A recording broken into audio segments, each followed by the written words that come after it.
alam mo, Doc Lorraine, sasabihin nila hindi sila takot sa Duterte, mga walang iyayang Duterte. Di pala kayo takot, ba't di nyo mahintay ang 2028?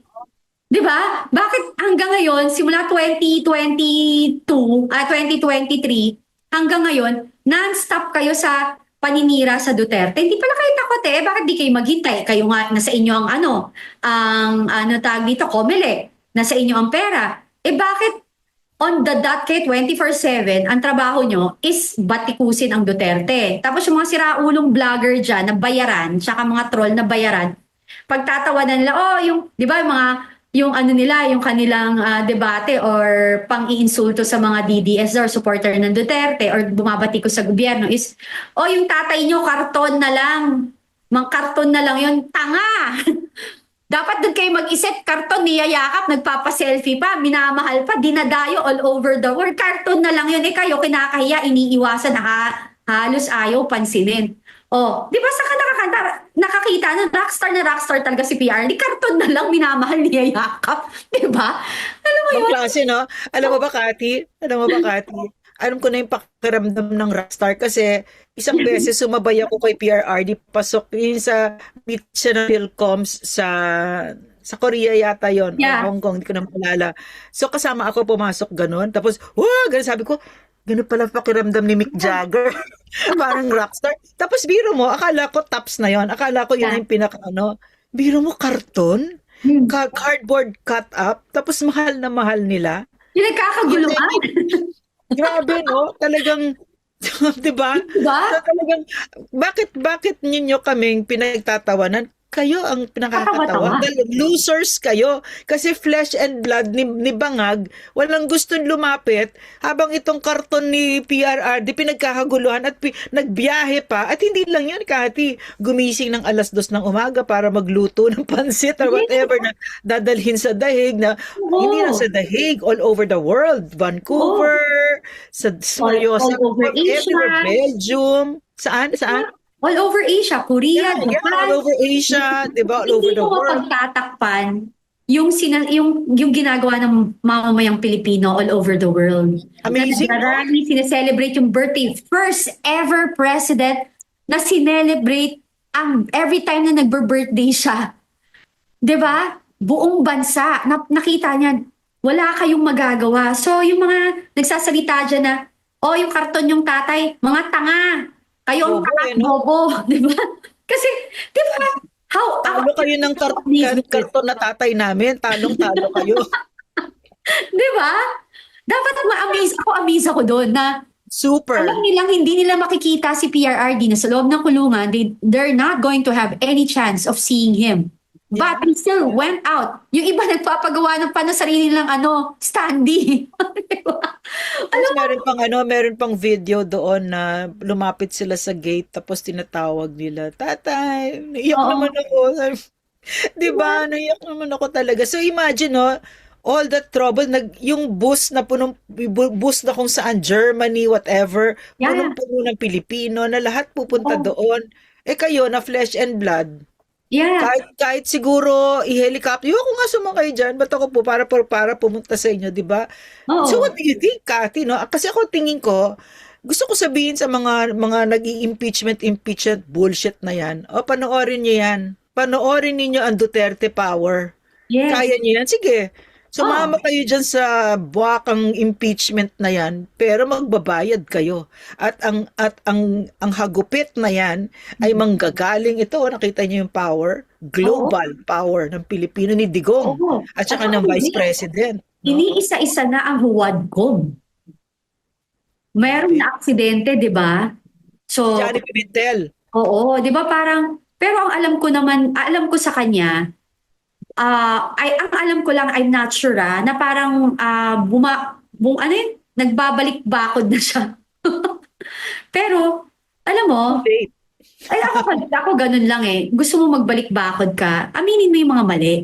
Maging witness ka rin dun sa kamali ang ginawa nila. Kasi Pero sure na nagnakaw na siya eh. Marami na Oo. siyang ninakaw eh. Sure ako sa next election maraming mapapalitang congressman. Sure na sure ako yan. Alam mo, voices of the people, power of the people, yung boto na yun importante. You need new leaders, guys. Sa mga distrito, kailangan palitan nyo na yung mga party list na yan. Huwag nyo nang iboto yung mga party list na walang ginagawa. Tapos yung mga hyper-focus ang kanilang focus is more, birahin lang ang Duterte para makuha nila yung gusto nila, yung makakaliwa. Kita mo, maghihiring sila, gagamitin yung pera ng bayan dyan sa Congress. Pera natin yan eh.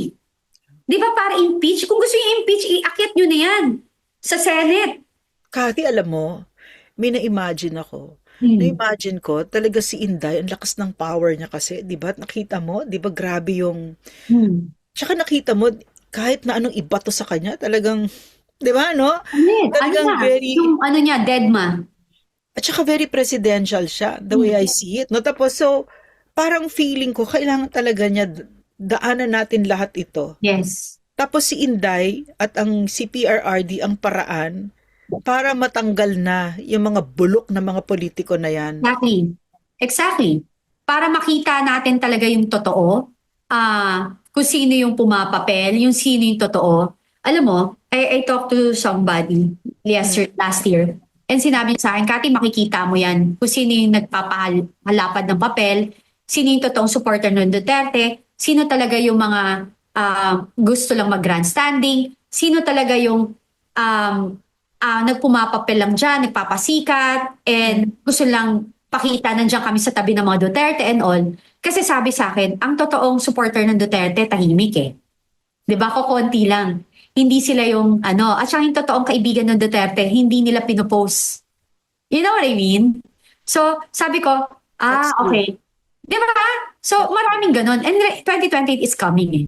So, makikita mo talaga, yung gustong pumapel, gustong mag-grandstanding, yung nagbibida-bidahan, lahat yan lumalabas na lahat yan. Di ba? Ayan. Pero ako parang feeling ko, basta for VP kayo, go tayo. Yes, ako ganon. Sabi ko nga, ganito siya. Sa akin, basta't pareho tayo ng pinaglalaban, wala akong pakialam saan ka manggaling. Importante sa akin, yung ngayon pa lang nag-uumpisa ka na, kinakalaban mo na yung mali. Yung alam mo yun, naninindigan ka sa tama.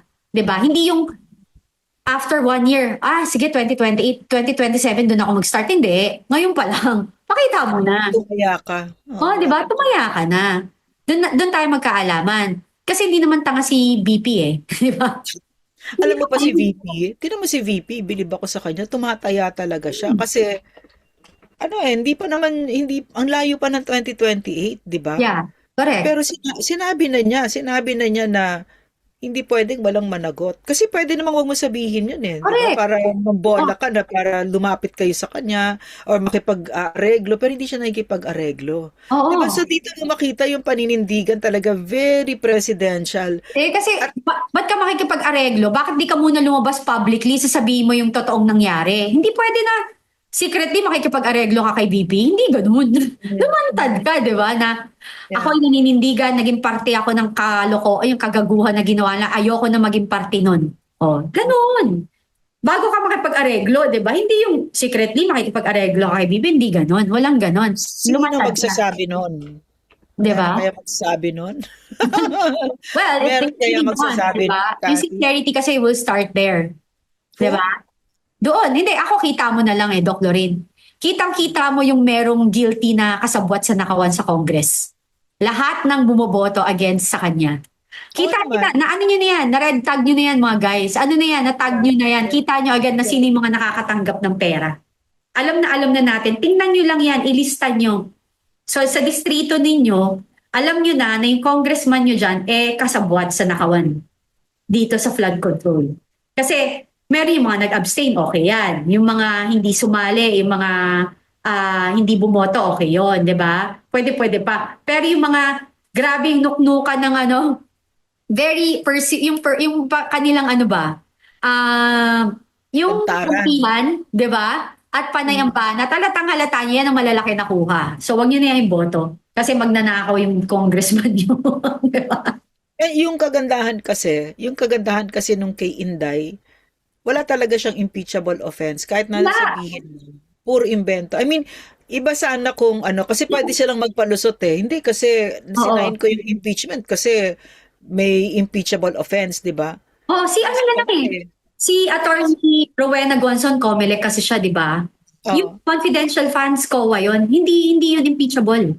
Sabi niya, Oo, oo, mga oo. siraulo raw yung mga yan. Hindi siya, kaya nga ano siya, di ba? Kaya siya, okay, ayaw niya, sabi niya sa akin, sabi ko kasi, di ba, a lot of people are messaging me before, bakit kasama mo, ganun, di ba, dilawan yan. Sabi ko, alam mo, tinanong ko siya, ano bang ayaw mo? Si Bing Guanzon, Hindi, oh. no? Ang sabi niya, ayoko ng EGK if proven wrong. Okay, Yeah. sabi ko, in a way, dilawan ako, na-influence din naman talaga siya eh. Siyempre, dilawan siya, di ba? Pero Yeah, nung yeah. nakikita niya na yung mali, as a commissioner, na Comelec commissioner siya kasi, tapos nakikita niya yung, as a lawyer also, alam niya yung batas. Talagang maling ginagawa kay, ginawa kay PRRD at saka ginawa kay BP Inday. Di So ba? sa madaling salita, si Bing Guanzon, meron siyang integridad, 'di Oh, ba? exactly. Hindi siya Naninindigan hindi siya siya eh. kain suka, 'di ba? Hindi siya Hindi. right? Oo, sabi niya, if nakita niya, bakit, kasi sabi nila sumisipsip, di siya sumisipsip. Nag-declare siya ng candidacy niya, Mm. wala siyang kailangan anything. Alam mo ba, nahihiya yan na lumapit kay BP Sara and all? Naimbitahan siya doon. Kasi ba may nagkakalat, siya daw yung may dinner, hindi raw siya invited. Actually, invited siya. Kaso may press con siya. Kaya hindi siya naka-attend. Iba yung babaeng hindi na-invite na pinalayas. Ano ba 'yun? Oo, Iba iba 'yun. yun. Ayun sa akin, basta yung may paninindigan ka, alam mo yung tama, alam mo yung batas, okay ka sa akin. Pero pag binabaliktad mo yung binibend mo yung law, binabaliktad mo yung katotohanan, iba yun. 'Di ba? Yun.